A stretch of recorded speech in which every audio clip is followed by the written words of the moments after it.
ಬೆಂಗಳೂರಿನ ಹುಳಿಮಾವು ಎಂಬಲ್ಲಿ ವಂದನಾ ಎಂಬ ಗೃಹಿಣಿ ಆತ್ಮಹತ್ಯೆ ಮಾಡಿಕೊಂಡಿದ್ದು, ಇದು ವರದಕ್ಷಿಣೆಗಾಗಿ ನಡೆದ ಕೊಲೆ ಎಂದು ಆಕೆಯ ಪೋಷಕರು ಆರೋಪಿಸಿದ್ದಾರೆ. 3 ತಿಂಗಳ ಮಗುವಿನ ತಾಯಿಯ ಸಾವಿಗೆ ಸಂಬಂಧಿಸಿದಂತೆ ಪತಿ ವಿಕ್ರಮ್ ಶೇಷ ಮತ್ತು ಅವರ ಕುಟುಂಬದ ವಿರುದ್ಧ ಎಫ್ಐಆರ್ ದಾಖಲಾಗಿದೆ.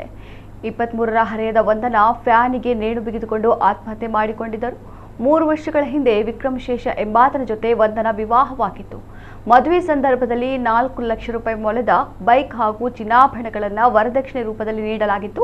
ದಂಪತಿಗೆ 3 ತಿಂಗಳ ಪುಟ್ಟ ಮಗು ಕೂಡ ಇದೆ. ಪತಿ ಹೆಚ್ಚುವರಿ ವರದಕ್ಷಿಣೆ ತರುವಂತೆ ಪೀಡಿಸುತ್ತಿದ್ದುದೇ ಆಕೆ ಆತ್ಮಹತ್ಯೆಗೆ ಕಾರಣವೆನ್ನಲಾಗಿದೆ.